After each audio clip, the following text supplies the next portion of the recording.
Hi everyone, I hope you're doing great today. Okay, so it's been an incredibly tense few days of our lives, those of us who are from the region that you refer to as Nigeria today, because of all the nonsense that happened on the 20th of October 2020, the massacre of peaceful unarmed protesters at the Lekki toll gate in Lagos, Nigeria. It's been very, very draining. Very draining. I mean, many of us have not recovered, but we have not given up yet. For two reasons or three, I'm trying to make this video right now, and I want you to please give me your ears if you could. I'm not forcing you, I'm only craving your indulgence. I'm begging you, okay? Because the Bible says that we wrestle not against flesh and blood, but against principalities and powers. And it's another scripture that I always love to quote. It said, "No wonder the children of this world are wiser than those of the household of faith." Something happened recently. Right when the massacre took place at the Lekki toll gate in Lagos, Nigeria, unprecedentedly, something that is not so common, it doesn't happen always, I began to see tweets, first from Hillary Clinton condemning the attack. I saw another tweet.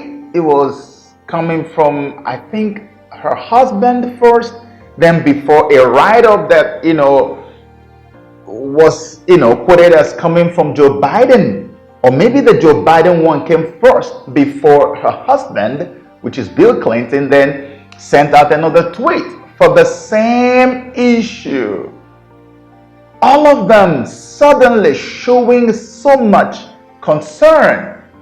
Now, ordinarily, I wouldn't have been perturbed by them doing this, but I saw myself feeling a little tensed. I was like almost under pressure, because everyone knows me as the guy who has carried the whole issue of Trump 2020 on his head, to the point of even starting a campaign organization called Africans for Trump 2020. Everybody's like, okay, you see, Hillary has just tweeted. Now this person has tweeted. All of them Democrats. Where is your demagogue? Trump, we told you. He's a racist. He doesn't like Nigerians. Da da da da da da da. And the first thing that came to my mind was how short-sighted our people can be. I don't know what it is about Africans, maybe also about Nigerians. No, I think it's Africans. Why do we forget so easily? Why do we forget so easily? By the way, before I proceed, the State Department has just sent out a notification. They have just condemned the killings that took place in Nigeria. You can see it on the screen right there. But then let me get back to what I was saying. Why is it that our people forget so easily? And this is why many people take us for granted, and they feel like we can easily be deceived.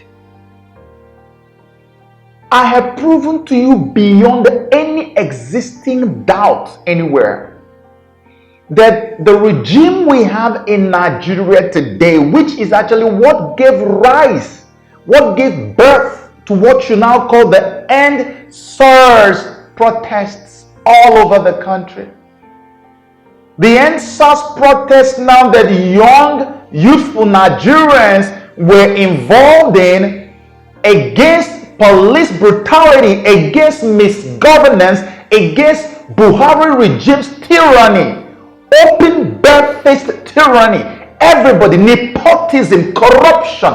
These young men and women were protesting against it. Brutality in every way, shape, or form. The same brutality came and took their lives.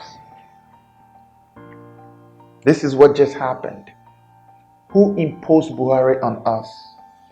This same Hillary Clinton that you guys have suddenly wiped off all her sins in 1 second because she tweeted.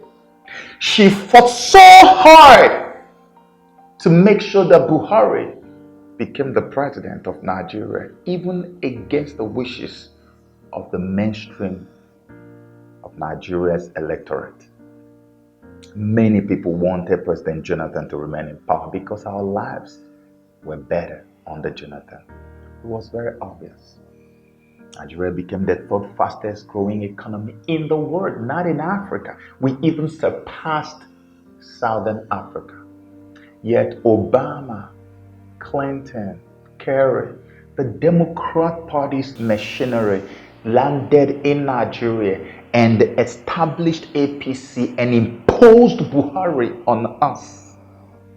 They imposed Buhari, not just that they imposed, they nurtured Buhari's regime on behalf of the colonial powers of Europe vis-a-vis the British people. They did all this to you and I and watched it grow and watered it daily, provided them with every cover they needed. And now that the same monster they built is killing our innocent ones, they quickly sent out a tweet and immediately you felt like, oh, because they sent and Trump didn't respond immediately. A man who has been attacked consistently, who is fighting for his life and for the life of the American nation and the life of Christians all over, fighting, who has elections in less than 2 weeks. Look at how wickedly the devil timed this thing. So because they responded and sent out tweets, now Trump is a racist. He doesn't like Nigerians. The same Trump whose message was instrumental to the victory we got in Edo State, which was celebrated globally. Something as little. You cannot compare Edo State elections to the killing of all these people. Yet America got involved in something that little. America, the same America that actually talked about the people who were being massacred in the North, State Department issued a press release condemning it. All these times that State Department was condemning all these things in America, Clinton never sent out a tweet. Joe Biden never sent out a tweet. Bill Clinton never sent out a tweet. And these are private citizens, not an American president. Every time you want Trump to tweet. You know, there was a time we were having a meeting with some of our men from the Trump campaign. And one of us African was like, hey, why is it that Trump will not do this? Joe Biden just did it. This one just did it. The guy asked him, do you know you are talking about the president of the United States of America? Look at those of us private individuals. Our own tiny little businesses we run. We don't have time to speak to our loved ones alone. Not to talk of even do other things beyond that. Yet you expect the president of the United States of America must be on top of every single thing. He has the State Department. That's why they are focusing on issues that that are compatible with his own policies. That is the president of the United States of America. Joe Biden is not the president yet. Clinton is not the president yet. All the two Clintons, they're perfect citizens. They have all the time in the world. And yet, all this time that America has been condemning the things happening in Nigeria, they never tweeted for one day to show you that this particular set of tweets that came were very suspect, as far as I'm concerned. How did I know? Right after they started tweeting and sending all those tweets. Unusual, very unusual. All of a sudden, Nigerian media, everybody is now broadcasting their tweets everywhere. CNN then started coming up with all kinds of videos. And then they now came up with this little video clip I saw on CNN where they were saying that, you know, America has the power to do so many things to change the destiny of Nigeria, because the lady was asking, why is it that when France had a protest, millions came out and supported? Whenever it is Nigeria, nobody wants to get involved. And the guy was like, America can actually solve this. They can do it. But the point is, Nigeria, West Africa is not our priority.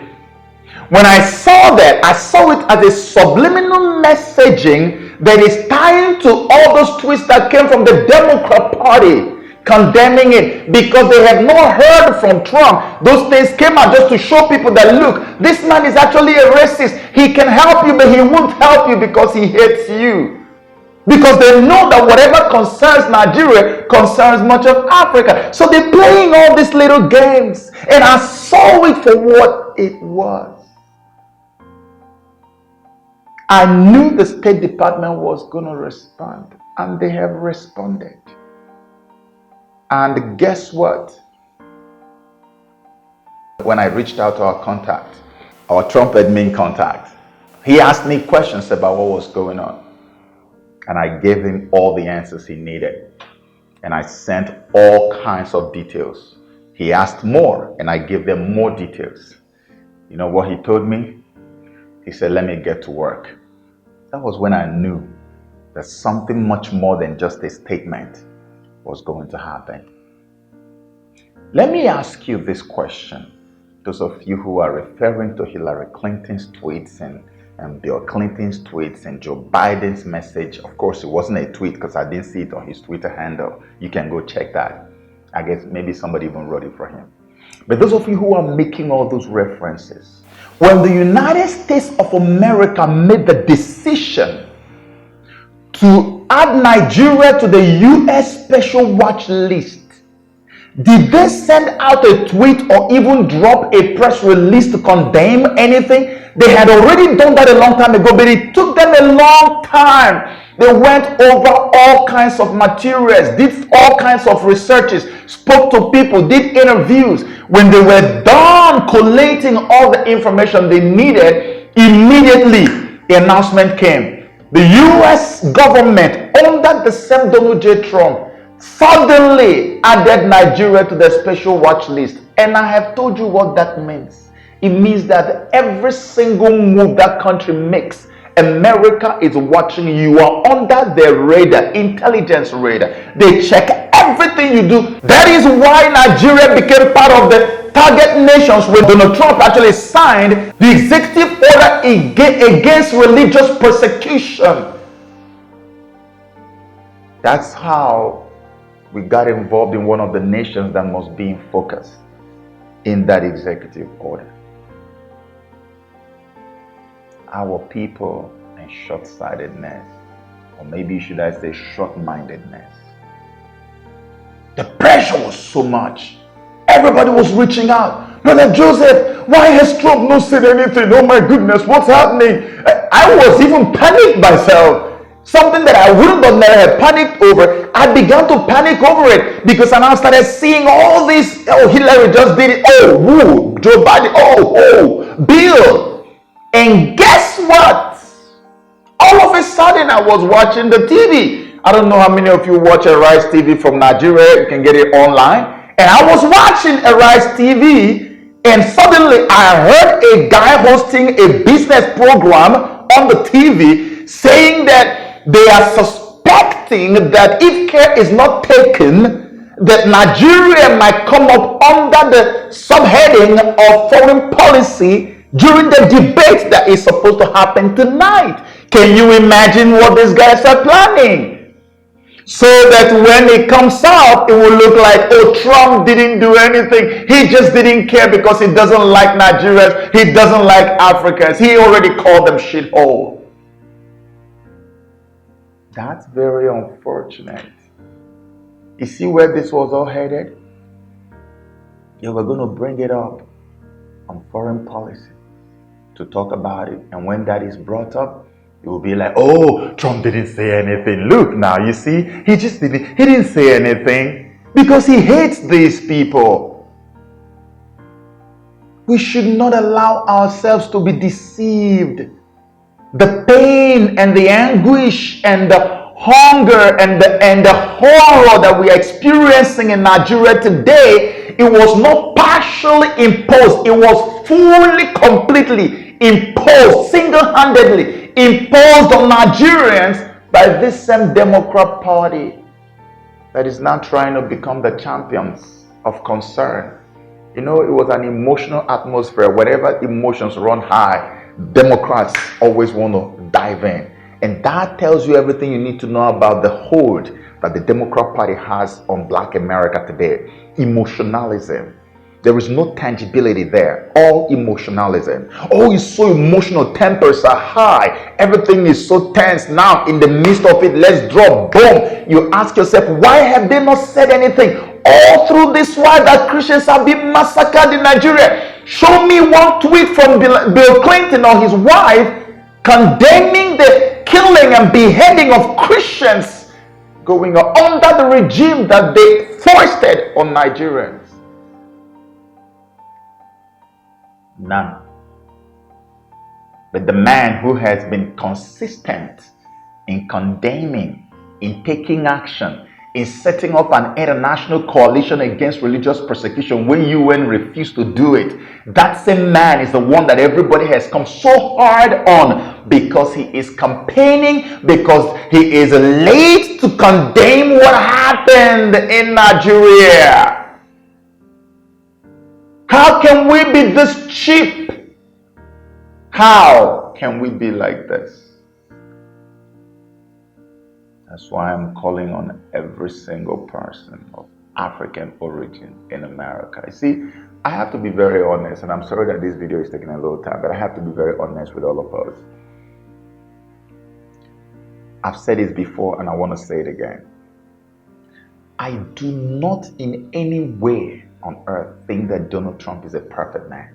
But we are looking at human frailty. How do you react to human frailty as opposed to genetic wickedness? There are people who are genetically wicked, ready to destroy Africa, keep Africa in perpetual bondage, like the British wants to keep Nigeria in perpetual bondage. And if you look right now, you will notice that the royal family of England is going down. It is since this man came to power that so much began to go wrong with them.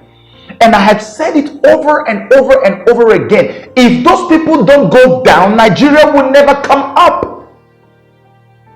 Look at what happened. In the video that I said I will post after this one, in fact, I actually did the video before this, but it's going to be posted after this one. If you watch the video, I explained how that what happened in Lagos, Nigeria was not without the knowledge of the British. These guys don't want us to be free. That's why I am rallying everybody to support Donald Trump. I know that we can rise up and do stuff, but the British have their games all tight. Until they are dismembered, our people will not know lasting peace. And you see now, as you can see for yourself, they tilt more towards the hardline Islam. I say it all the time. I have very good Muslims as my friends, but radical Islam is their own preferred choice of Islam, these colonial powers, because they can always stimulate it, activate it, and use it to massacre and kill innocent people. That's what they tilt towards. I am telling you the gospel truth. That's why they have someone like Buhari as the president, and they love him to death. They don't want anything to happen to Buhari. Anybody who dares to talk about removing Buhari, these guys are going to come to war. I explained in that video how that what you saw that played out in Lagos, that even brought about the entire EndSARS program, was simply because the British they were scared that Nigeria is about to go through a restructuring revolution. They don't want Nigeria to be restructured, because if Nigeria ever gets restructured, they will no longer have the hold they've always had on Nigeria. That's why corruption will never end in Nigeria for as long as the British are in charge, because corruption is the conduit, is the funnel, is the panel, the tunnel through which they take money from Nigeria to their place. France is more open about the way they kill African countries. That's why we discovered that France is billing African countries every single year more than $70 billion. It's out there. That's why they sacked our sister AU Secretary General. The news is everywhere. I've made a video about it. But the British don't want to be as open as France, so they use corruption to move it. Have you asked yourself, why is it that all the money stolen by African corrupt leaders always ends up in Europe And the people who they send the money to their banks never ask questions. How are you getting this money? They receive it joyfully and keep it there. And tomorrow they will come and give you and I lectures on anti-corruption. When are we going to wake up? Corruption is the only means by which the British can take the money they are stealing from us every single day. That's why you will never see corruption die for as long as the British still have their strength and their stranglehold on Nigerians. So you need to go and watch that video when it's posted so you can understand what really transpired. In closing, I'm calling on everybody to ignore the wicked rumors going around the whole place. In that video, I made it very clear that something that has never happened before has happened with NSAS protest. When was the last time you saw Muslims having the Jumat prayer on the protest ground and Christians surround them in Nigeria, watching over their Muslim brothers and sisters to finish their prayers? That was one thing that sent shockwaves down their bones. They couldn't stand it. And the next thing we saw, they went straight to Bola Tinubu in Lagos, the father of the southwest of Nigeria, or rather, the proclaimed emperor of the southwest of Nigeria. Why did they go to Tinubu? As I explained in that video, because Tinubu is having issues with the central government. They have clipped his wings. They have also pulled down every single power that he had. And the guy was on the verge of going the way of Abiola, probably going to be, all the corruption charges against him were about to be exhumed and they were going to disgrace him, send him to jail and probably even kill him, who knows. And so the usual thing that he would do, which is to stop protests from even birthing, he couldn't do it again and NSAS was born. So there's no way that Nigeria can survive as it is currently constituted. We have to begin to restructure the nation. The reason it is not happening is not necessarily because of the North or Buhari or anybody. It is because of the British. I explained this in the video that I told you is going to be posted after this. It is because of the British. And we need to resist these people. I see nothing wrong in a restructured Nigeria. You have a situation of massive injustice and corruption and nepotism where almost all the juicy positions in government is now given to people from Buhari's side of town, and every person is neglected. And these things are part of the reason people are angry. You have a situation where the oil that is now drilled in Niger Delta and Eastern Nigeria is called a national cake. Every money made from it is distributed to every state in Nigeria. But the gold that is mined in Zamfara belongs to Zamfara state, to the point that the governor took gold back to CBN worth about 5 billion naira. And CBN was pricing it, and the money was not going to be given to every state in the federation. It was going to be for Zamfara state. How can you be this unjust and still want the nation to stand? It is unconscionable. It makes absolutely no sense. This government of Buhari does not respect federal character. It does not respect anything. Every one of us from the south, we are slaves. His own people are the firstborns and the onlyborns. We are all slaves. You can't continue that way. Even if you escape this protest, you can't escape all the other agitations that are going to come.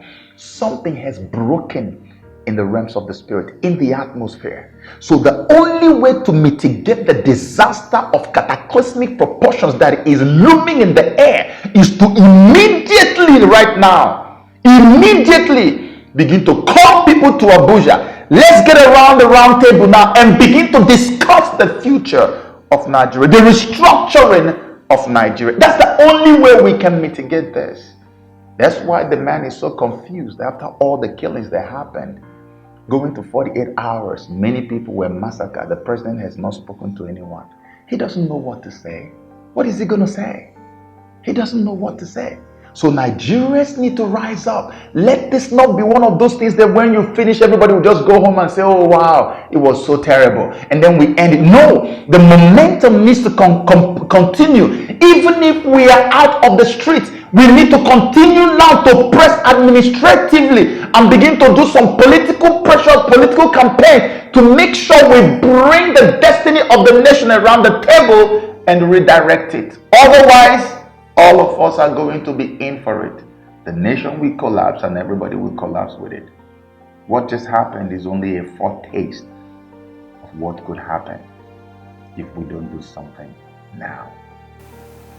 And for those of my international followers who don't know what SARS is, I am so sorry I posted a video earlier and I didn't talk about the meaning of SARS. SARS is Special Anti-Robbery Squad. SARS, S-A-R-S, Special Anti-Robbery Squad of the Nigerian Police. Now, it's an arm of the Nigerian Police that is tasked with just going after armed robbers. But unfortunately, they ended up becoming very notorious with brutality. And that is why people began to ask for SARS to be disbanded. Keep Nigeria in your prayers. All is not well. And I know that God, who sits in heaven above all things, He knows what we're going through. And He's not going to let us go down this way. And He's going to come to our rescue. Please pray for Nigeria wherever you are. And I know that God is going to hear our prayers. God bless and keep you. Amen.